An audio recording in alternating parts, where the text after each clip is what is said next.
So firstly, a big thank you to everyone for joining us today. I know those of you based in the UK having a short week this week, it's a busy one. And so really appreciate you taking the time. So today we're here to talk about content and social strategy, and in particular how this has changed in recent times. My name's Ruth Faulkner. I'm an account director at Tonic Agency and also our head of content. And really, we just want to take you through some thoughts, myself and Steph, today.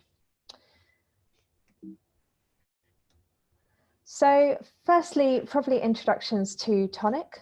I think a lot of you on the call have come across us previously, but for those of you who haven't, we're a creative agency based in London, but operating globally with big global clients. And we focus on anything to do with people, really, whether that's your talent brand, your recruitment marketing, internal comms, how you create lovely work that engages with people, whether that's kind of candidates or employees. And really our core ethos is creating wonderful work that works. So stuff that looks beautiful, but that's also kind of truly effective. And that's what we really care about. But with my kind of content hat on today, it's probably useful that I take you a bit further back than my time at Tonic and look a bit at the kind of journey I've been on. So actually, I started out as a trained journalist. I was lucky enough to write for a few big publications. But a really kind of exciting period for me was being able to work at the London Olympics in 2012 as a reporter. And at that time, I was reporting not only kind of news content, but also doing videos for YouTube, kind of social posts live on our social media. And it really got me hooked on the kind of range of content and the varieties of ways that you could share stories. I got to then continue that in Rio 2016, leading an editorial team out there, and also launching kind of the first ever live Twitter service of this editorial team. So that was a lot of fun. And then I kind of made my foray into employer brand and people, coming back into London and working with Accenture in their global team. So putting out content around the world that really interests and engages either employees or candidates. And that was a great experience. So that's a bit of me up to here. Steph, it would be lovely if you could introduce yourself as well. Yeah, hi. For those that don't know me, I'm Stephanie Smith. I'm the head of social over at Tonic. And social has just been something that got me right at the start. So some of you may remember myspace.com, one of the very early social networking sites. And I latched onto that super quick and I was really excited by it and had a very active blog on that platform where I'd share funny stuff that I found around the internet. And generally it was things like viral videos because, you know, YouTube wasn't really a big thing back then. So someone at MySpace reached out to me and said, "We love your blog. Can we feature you on the homepage?" Which essentially meant anyone logging in to myspace.com that day would see this picture of me front and center with a link to my blog. And that's when I realized it was someone's job to curate exactly what content goes on that front page. And that's when I thought, oh, maybe there's a job for me in social media. And so my journey began. And come 2012, I was working as a moderator for a lot of big companies. But I think my most exciting job was when I was working for Alicia Keys, in a way. She had a activation as part of her USA tour where she invited fans in cities where she'd be playing to send her a photo, and a selection of photos would be chosen to be projected during that concert. So the photos all got sent online and it was my job to look at the photos and say yes, shortlist it, or no, reject it, based on very simple things like whether a gentleman had a t-shirt on or not. There are such rules as those. And then skip forward another few years and I spent a lot of time working client side for a consumer brand called giffgaff. It's a mobile phone network in the UK, and they bought a very big television sponsorship. So as part of nationwide channel 4, they sponsored several entertainment shows, and I helped giffgaff find a way to start conversations with their phone network users about the television shows that they loved on Twitter. And then we would take some of the most interesting or exciting tweets and actually put them into a sponsorship message that was played out live on TV before their favourite show started. And after working consumer side for a little while, I felt a new challenge was due, and I was drawn to the world of employer brand. And I love it because you're connecting people with jobs and jobs with the right people. And it's a whole other set of challenges, and it's so wholesome. There's nothing quite like seeing that perfect match come together of candidate and role. So that's a little about me. Yeah, okay, so that's us. But what are we here to talk about today? And you know, it's kind of the elephant in the room of every conversation right now. But yes, the world has changed very quickly, actually. In the UK, I'd say it's probably the last 8 weeks or so. We've gone through massive, massive change. And understandably, we've all been responding and dealing with that in our own ways. And for kind of many of our clients and our friends and big businesses that we're working with, we're seeing that often that's kind of waiting and seeing what's happening. That might be kind of stepping back from some of the normal comms that are putting out and kind of just taking a moment to adjust in this period.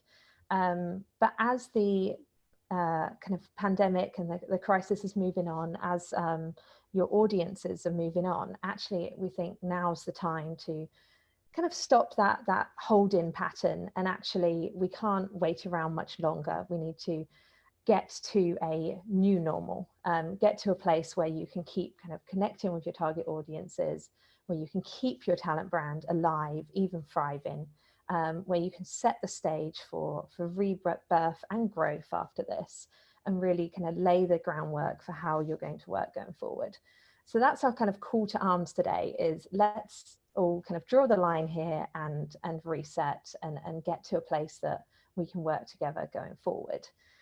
But before I kind of dig into that content, actually, it's lovely to hear a little bit about what's going on in your worlds before we kind of talk about us and what we've seen. So could you all please go to menti.com and use the code 446241. It should be quite easy to spot. And while you do that, I'm just going to get your kind of results up on screen. So we should be able to see live. So hopefully if you're at menti.com and you've put in that code there, 446241, you'll be able to see an option to answer to this question. And what I want to know is kind of how active have you been on social media during the period of this crisis, whatever period that's been for your own market. So you can select that, and do make sure you click submit so that we get your results up here on screen. And I'll just give you a minute to have a think about the question and to answer there. It's going up and down a bit between being kind of super active or being a bit quieter.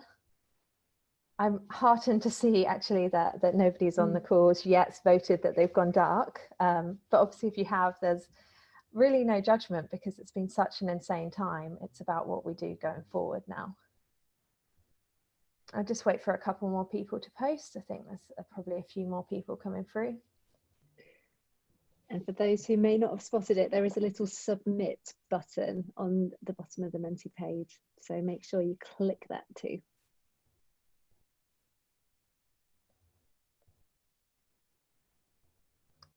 Okay, I'm going to leave that there, I think. We do have a clear run out winner. Hoping you're not just clicking because you like Batman and Robin. But actually, you know, if the majority of you on the call today have been kind of pretty active on social during this time, that's great, and kind of sets us up well for continuing this conversation. I can just see something in the chat. Sorry, what's the code again? If you submit 446241. Hopefully you can see it at the top of my screen there, but perhaps if you're dialing on the phone, it's not possible to see. So it's 446241.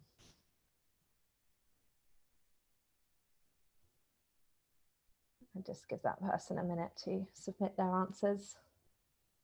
There we go. So another kind of active poster. That's brilliant. So then my next question is about how active you've been with your candidates. So people that you're kind of hiring in to join the company. So have you been hiring through this period? Have you been kind of setting up for a future pipeline? Have you been a bit quiet and not engaging? So which of the three are you kind of sitting at here? Few happy people still hiring. That's nice. Yeah, it's a great position to be in. And understandably, they're in the middle of someone kind of building out their future pipeline. I think it's a great time to be able to do that. And those of you not engaging with candidates at the moment, you're not alone. It's part of the reason for asking this question is a lot of clients in this period actually been kind of stepping back from that engagement, but we're looking at how we move forward from that now.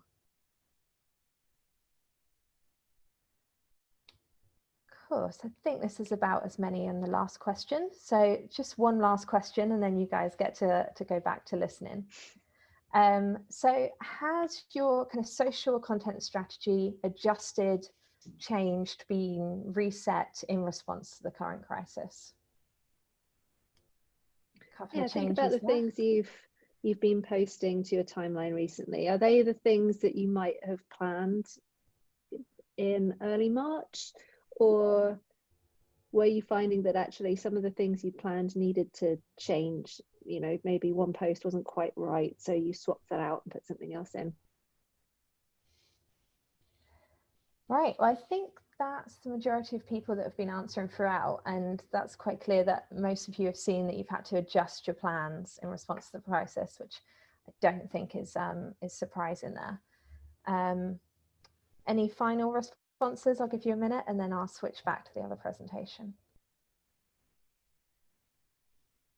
You can tell that I have a preference for joke videos and dogs and cats, can't you? Okay.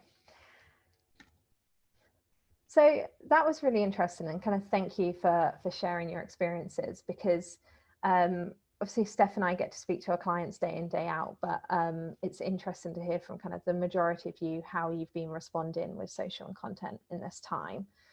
And I'm going to hand over to Steph for a bit now, and then we're going to kind of swap out between us. Yeah, well, I think the sheer volume of you all that have adjusted your plans in response to the crisis just goes to show that business as usual has changed. And we've been listening to many messages from our clients about what that means for them.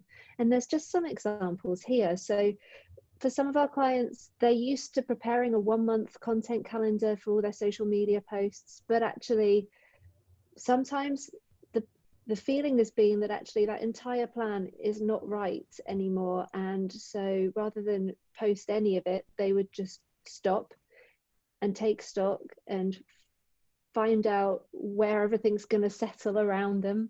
And when business starts to feel a bit more stable, then maybe they'll start posting again. We've got some clients that have had many open roles, lots of volume hire roles, in fact, but suddenly there's been a recruitment freeze. And thankfully, for many of you voting, we saw that you still had open roles to recruit for, but we realized that's not the case for everyone. For some, there's a total freeze. We've got some clients who have dedicated content resource in-house. You know, some are making photos in-house and going out and sourcing things that can be shared online. Others have a dedicated social media manager, so someone that is not just making the content, but they're also scheduling it in and making sure those posts go out. And again, some clients have seen that that resource has been furloughed, meaning that there isn't anyone on hand to man the social media channels. And some of our clients have gone from having lots of news to share, you know, very active businesses with lots of new products coming out and different ways that they're servicing customers, but suddenly business has been closed temporarily, often due to government guidance or World Health Organization guidance. So they've gone from having this great pipeline of stories and big events that are about to take place, to suddenly not having that news to share. So the question becomes, well, what do we share? What do we talk about? And of course, given the feeling in the air, and I think we're all human, we've all felt it, we've seen the news, we've seen the panic, we've seen all the questions being asked, all the uncertainty. Because of that, I don't know how to quite describe it other than unstable environment, people are not very confident, and not very confident in getting the messaging that they post to social right. And understandably so, to be honest. I mean, there's a couple of examples here of brands that have got it wrong. The first one is Argos, who, if you're not familiar with them, are a high street retailer in the UK, and they sell all sorts of goods, really, everything from jewelry through to lawnmowers. And they were trying to be helpful at the start of the crisis. So on the 23rd of March, when the UK government said all non-essential stores should close, they posted this one post to LinkedIn that announced that although their standalone stores would close, the online shop remains open and customers can still go to their shop within a shop outlet. So there's a supermarket called Sainsbury's that sometimes has a Argos shop within it, so that would stay open. So they're trying to do the right thing, trying to educate the customers as to where they can still go about their business, but it wasn't quite the right message. They had responses from other customers asking, well, why are you putting your employees at risk? Because there was no message around what would change for their employees, how Argos would be protecting them and keeping them safe. To the degree where people were commenting, you know, pure greed and no needs on this post, which isn't the kind of brand sentiment that you want to be driving. And then we've also seen comments from people in the supply chain here. We've got a driver who is really confused about what his role is amongst the crisis right now. And he's unclear whether Argos really should be his priority at the moment, or whether he should be driving for the NHS instead. So this message didn't go quite right. And part of the reason it didn't go quite right was the tone as well. But there are other brands that have definitely struck the wrong chord with their tone. There's McDonald's, who in Brazil socially distanced their arches, which is a nice novelty PR stunt, but doesn't really tell you anything about what McDonald's really are doing to socially distance their colleagues or to socially distance customers. So to this individual retweeting it, pulling the logo apart didn't really mean anything. There was no message there for him. There's also this post from Burger King, and interestingly, they took a very similar approach in South Africa, where this post is from, and in the UK. In both regions, they posted "bye for now," and their audience felt this was incredibly over the top. It felt very grand to be saying goodbye, as though they were closing the curtains and vanishing behind this smoke and mirrors and would never be seen again. So the customers felt abandoned, almost as though this was a bit of an easy way out for Burger King to say, right, okay, we're off now, bye, when really they wanted Burger King to step up and say, oh, okay, we have to close our stores for now to keep everybody safe, well, restaurants. We get that, so here's what we'll do instead, or here's what we'll do next. But that was missing, and instead they just got a goodbye. So naturally, we have been a bit hesitant about what to post, and been, you know, asking questions over and over again. Is this the right thing? Is this what the audience want to hear? Do they want to hear from us right now? And actually, the answer is yes. The audience definitely do want to hear from you right now. And I'm sure those of you that have been posting regularly have seen this too. The folks are spending 38% more time on social media since the start of April. And this is globally, not just in the UK. 39% spending more time on messaging services. And that makes sense. You're keeping in touch with friends and family the only way that you can, online.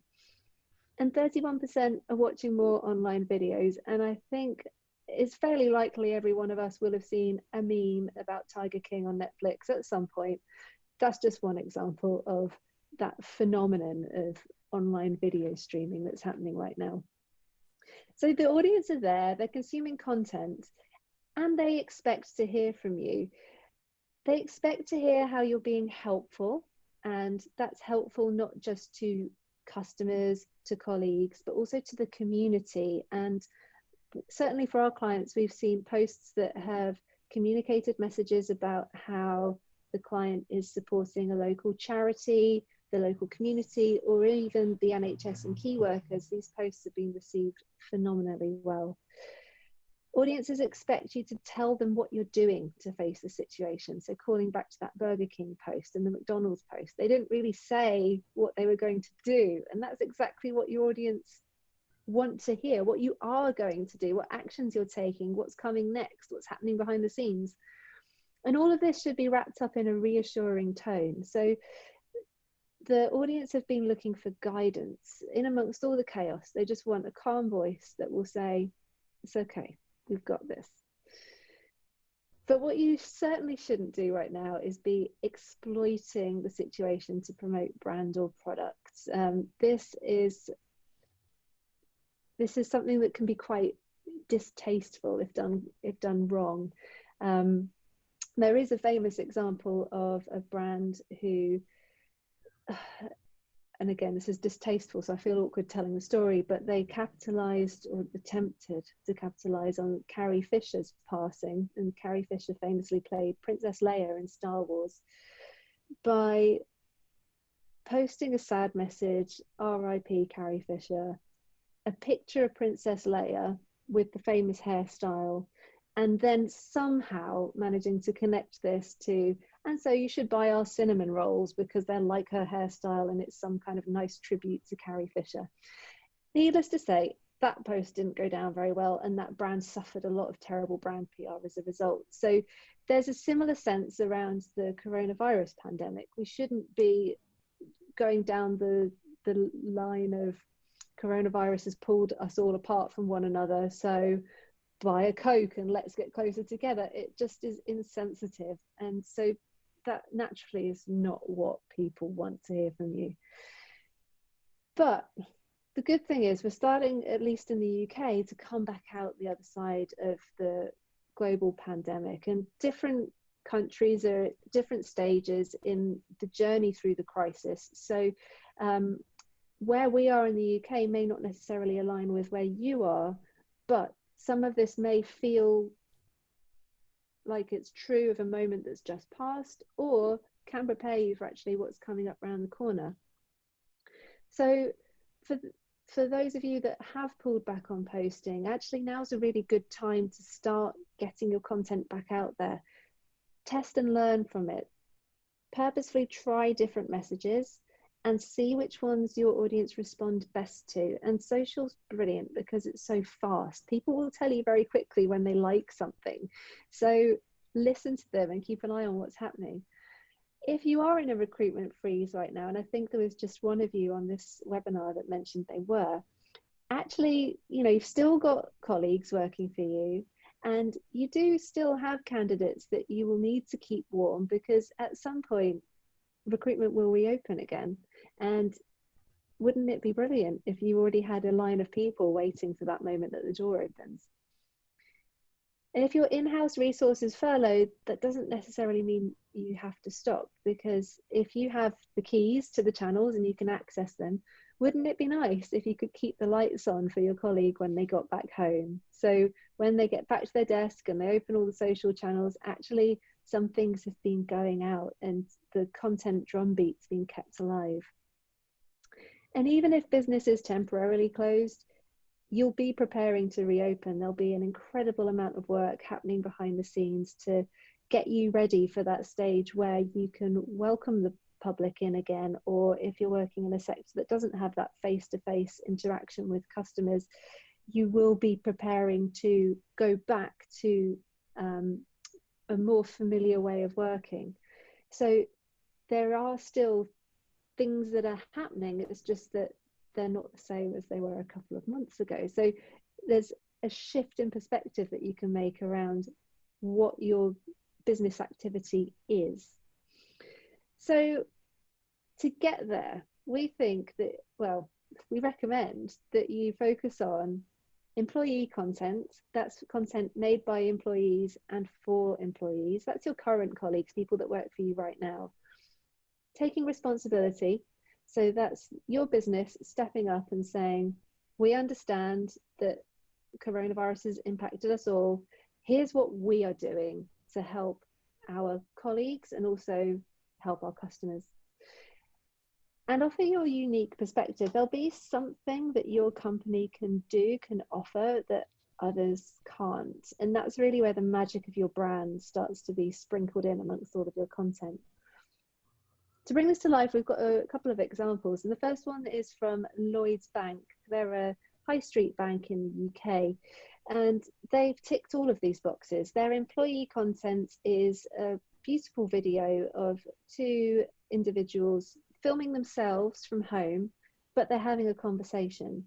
And rather than just, screen record a chat through Microsoft Teams or Zoom and then share the screen recording, this video has had a little bit of that branding magic applied to it to give it a bit more visual oomph, give it a bit more of a draw for the viewer.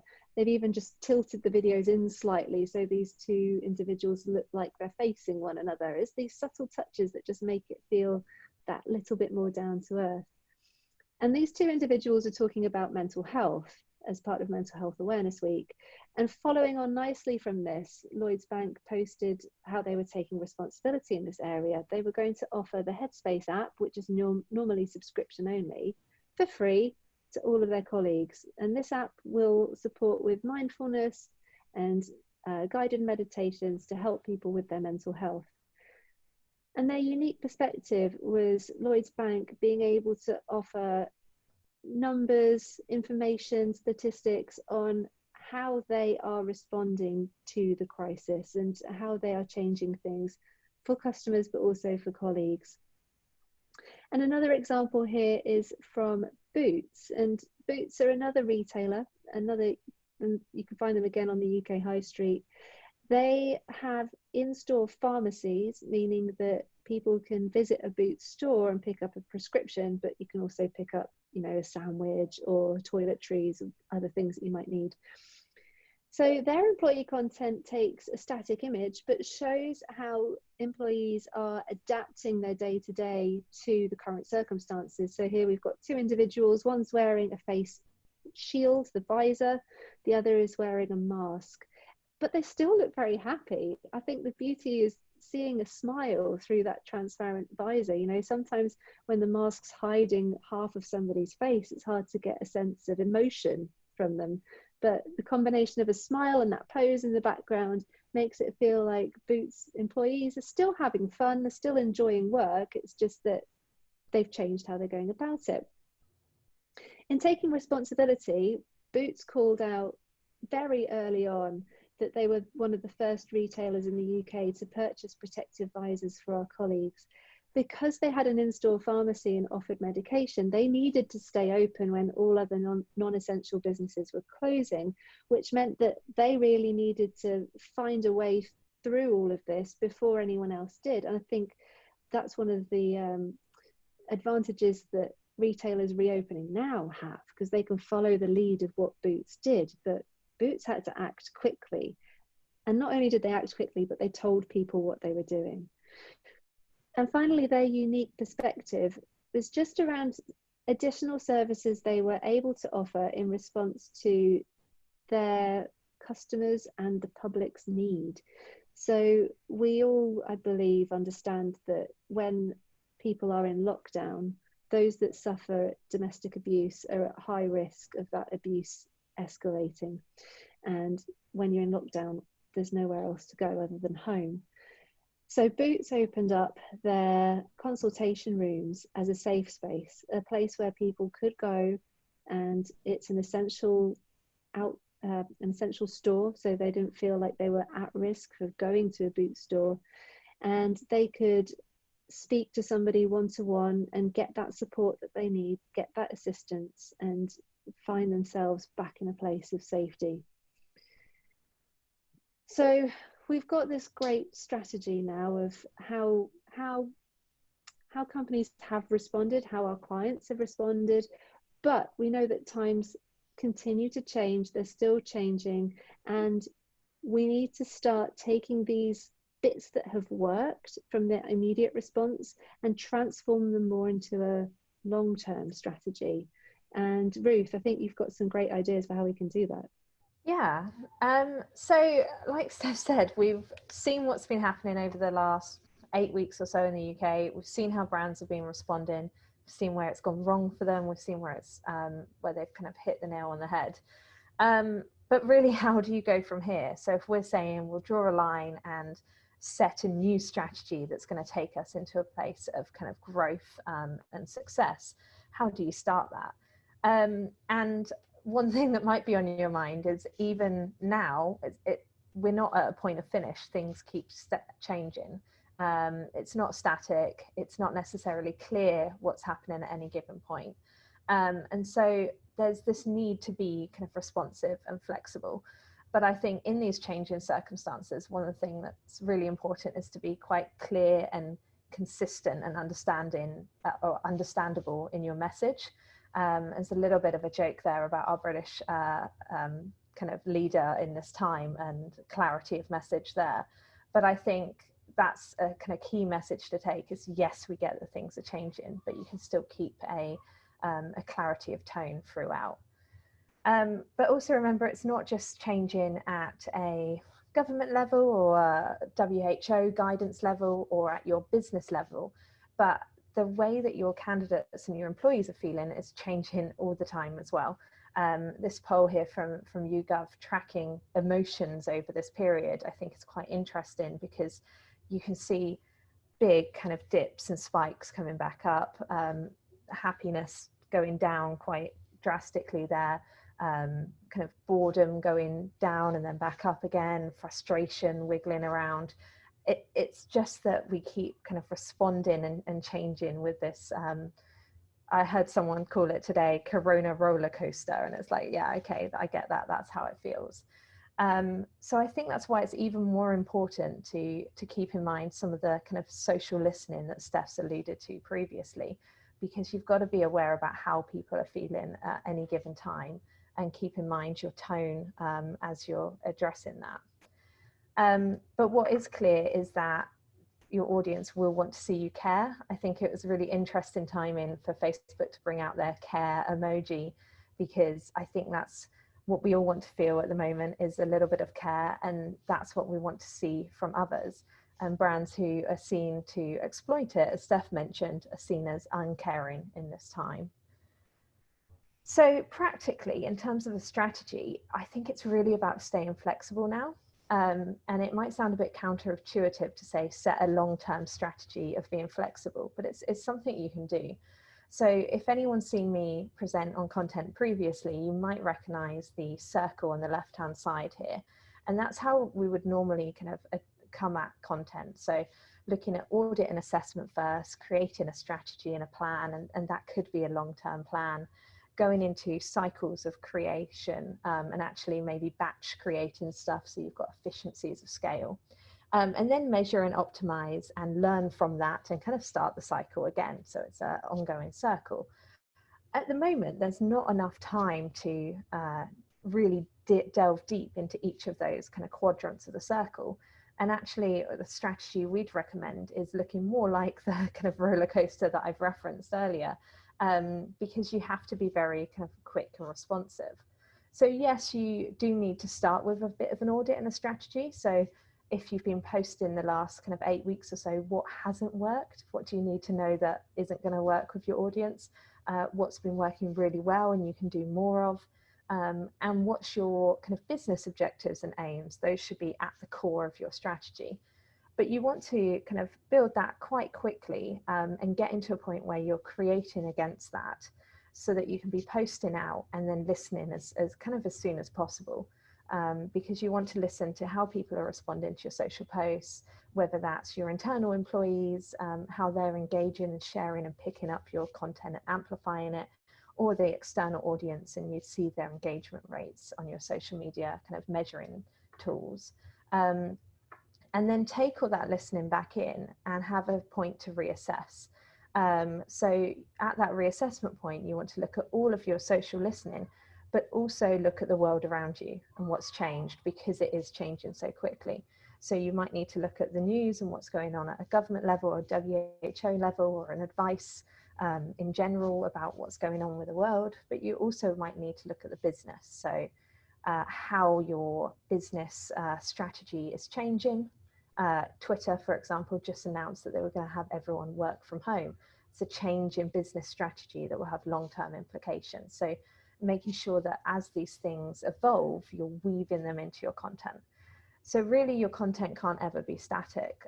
At the moment, you want to be getting stuff out as quickly as possible, posting, and then listening to your audience and weaving that listening in with what's going on in the world around you, so that you can be responding to change. And thinking back to my kind of journalism days, actually, this is a newsroom approach. This is kind of responsive creation. This is looking at what's in the world and getting out content around it. And so I think it's what we're recommending to clients at the moment is pulling together teams that you can address content on a regular basis and re-plan and re-strategize. So this might be kind of an editorial committee. So I would include people that are in your approval loops in this. So to speed up your approval time, have those people that are going to sign off from brand or from corporate comms, try and have them at the table with you and be part of the process if you can. The people that would be signing off from your talent brand or your internal comms.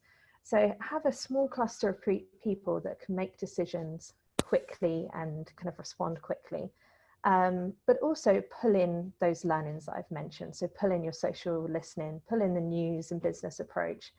And then the final thing I think to pull in is almost most important. It's kind of getting your content from your employees. So as Steph mentioned, one of the core things that we think works now is actually content from and for employees. And you can be asking your employees to send in their kind of user-generated mobile phone at home style content submissions over the course of this period and be reviewing them in your kind of newsroom committee sessions. So this gives you regular churn of new content that you can consider, as well as looking at the kind of strategy and how you need to reassess. You know, this could be down to every other week we've discussed with some clients, so that you're very responsive. If you're putting out a lot of content, you might want to have to do that quicker. If you're posting less regularly, maybe it's once a month. But it's just taking that time to go, we're going to reassess, and we understand that it's not constant. There may be periods outside of that committee time where you have to change even quicker than that. There may be a big announcement that you need to respond to, but it's just putting in some form of plan or strategy that allows you to take that flexible approach and create a quick kind of response creation cycle. So just to kind of reiterate the bits of content we think works in that, like I said, employee content. We're so lucky in our roles as talent brand or internal comms or recruitment marketing, whatever your role is now, we're so lucky that we've got that kind of tap into employees, because any story is really only as good as its characters. And for businesses, that's our employees. And telling their story is such a great opportunity. It really brings to life your community.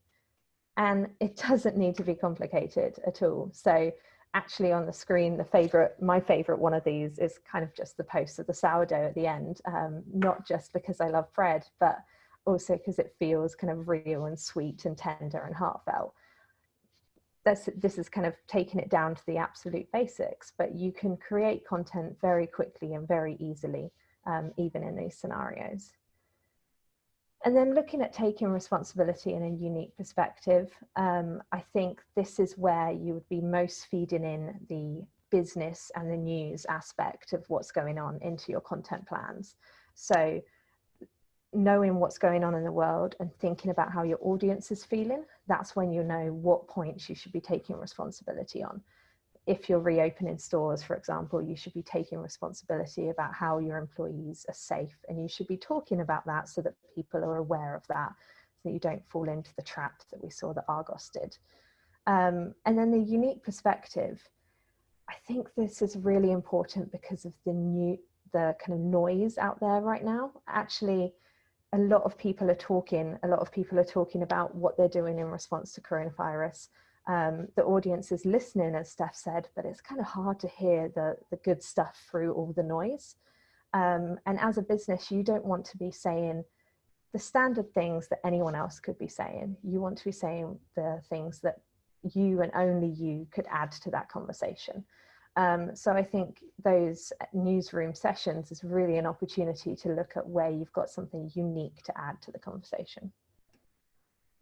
And I wanted to give video kind of a special mention here because as we saw with the kind of social stats, it is even more important right now. More people are consuming video. The graph on the right there actually shows how people are spending their time, and video, not only long form, which I'd assume is more like movies, but actually short form video is right at the top of that over sleep, which I thought was kind of confusing. But everyone is kind of taking in content right now, and I think videos are really important to do it that way. But with your video content, you want to make sure that it is reflective of what people are experiencing. And this is why I think user-generated video content is landing really well now. So I've been a fan of it for a while. I think it's great for talent brand, and it's great for talking about your people and telling their stories. But right now, a big high-level production may not quite land the way you want it to. And when you think about tone and you think about trying to be human and real and considerate of people's emotion, actually having your people speak for themselves through user-generated content is the best way of making sure you get that tone right. It's the best way of making sure it feels human and reflective of your people. So then that also means you can create quicker. So if you're getting mobile phone video submissions in from your kind of colleagues on a regular basis, you can very quickly kind of edit those and churn them out. And it helps with that quick creation process. But one thing I'd kind of advise, I did a lot of this in my time at Accenture, receiving kind of global UGC submissions, is make sure you brief the people up front on exactly what you want. Otherwise you'll get all sorts of things. And I think the most important thing is to be very clear on what you want them to shoot, the point that you want them to say, even down to kind of individual shots. So you want them to introduce themselves in the first shot. You then want them to walk around their home office and their desk and show you the environment that they're working in. The third shot might be talking about their role and how that's changed in the period of lockdown. And the fourth shot might be them saying what they've learned and how they're looking forward to the future. You can very quickly actually stitch a really nice video together with that. And it can be done quite simply and come across as really genuine. So outside of UGC, the other thing that we're looking at and doing a lot with clients is kind of graphics and animation and videos. So a different option for this, we received a lot of quotes from one of our clients and actually were able to very quickly put these out into graphics. So it still had that human voice, but in a slightly different format. So I think video is something that you need to kind of embed into your strategy, but think about how you can do it in a quick and flexible and responsive way. So I'd say time's up. So not only for our webinar today, but thinking about your audience. So then if you are going quiet, and I'm so glad to hear that a lot of you aren't, but those brands that have gone quiet, their audience won't wait around forever. And doing kind of just enough or doing bits of social and content when you have the opportunity is actually the biggest risk, because you stand the possibility that you're going to get the tone wrong, or you're going to post something that's not at the right time, post something that's not right for your market, not kind of stepping back to make content and social priority and not setting a strategy around that is posing kind of a brand risk for you in the long term.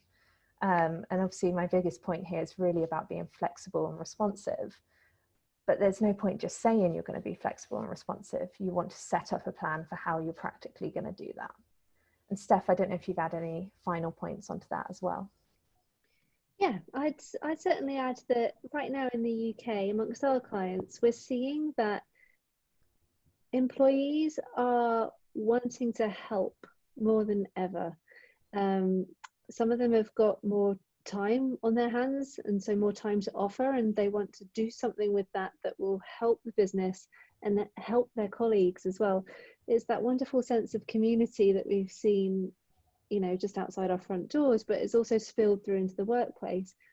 So we're finding that where we share content around how colleagues are banding together to try doing something in a new way, other colleagues are responding to that in the comments and in the reactions extremely positively.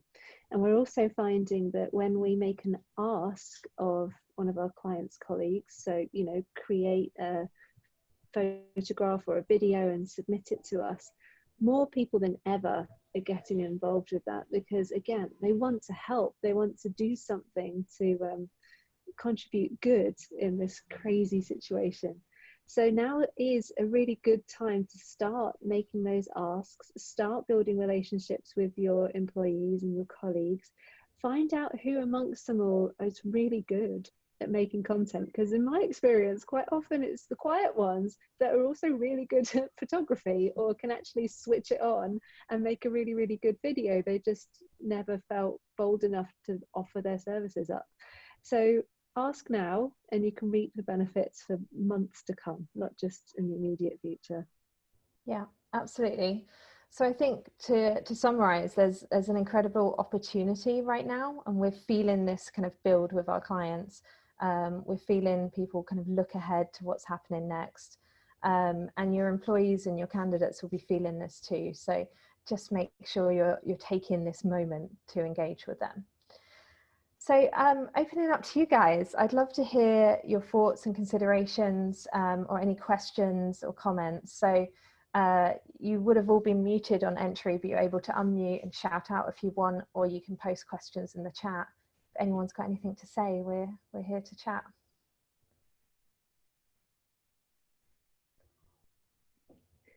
I could quite happily fill some time, Ruth. I'd like to know what you recommend when, of course, a client can't easily set up a video shoot. So you've talked about user-generated content, but what does that mean to somebody that's quite used to bringing in a camera crew and filming in the workplace? Yeah, absolutely. It's quite interesting. I saw something the other day with a professional film crew, setting up from a social distance point of view. So actually using a mixture of kind of perspex screens and those face visors that we've seen to do a film shoot in a physical way. That is possible if you're really kind of gunning for the high production value. And there are a lot of crews that are looking at how they respond right now. I do think that, you know, a mixture of things like that with the user-generated content is always going to work. And what tends to worry people about UGC is the kind of brand production state, like the worry that it's going to look unprofessional or not at the high standards that people are used to. But I think, as you showed with Lloyds Banking Group, there's a lot you can do to take some pure video from someone's mobile phone, for example, and give it a lift. And there's a lot you can do to make sure that you add your brand in. So yeah, there are options for those kind of in-person production shoots if needed. And there are crews that are responding to those briefs, and we're working with them as well at Tonic. But I'm going to keep harping on about UGC, I'm afraid. Any other questions at all? I'm afraid I can't see the chat. So Steph, if you see anything, give me a shout. Yeah, I've got the chat open. I mean, unfortunately, I couldn't see the message earlier about the Menti code. So it may be that I'm seeing restricted messages as well. So by all means, if anyone's got a question, you could use the reactions feature to just give us a thumbs up and then we can call you out, or just unmute yourself and drop us a line the traditional way. Well, I think given that, then we'll let you all go. It's nice to put some time back in diaries. I know that we all appreciate that. If you do have any questions after this, you can get in touch. But also, we'd like to kind of offer one-on-ones with myself and Steph. We call them kind of diagnostic sessions, but what we really mean by that is come with a problem and we'll chat through it. So whether that's we could get together a group and all work together to solve a problem, or kind of one-on-one individual deep dives, that's totally fine. If that's of interest, you can just scan the QR code on the screen, just use your phone camera and it should pop up with a click to go through to a form, and then you can drop us a note and we'll set that up. But also you should all have my email address off the webinar anyway, so you can get in touch if you have any questions or concerns, or if you want to talk anything through.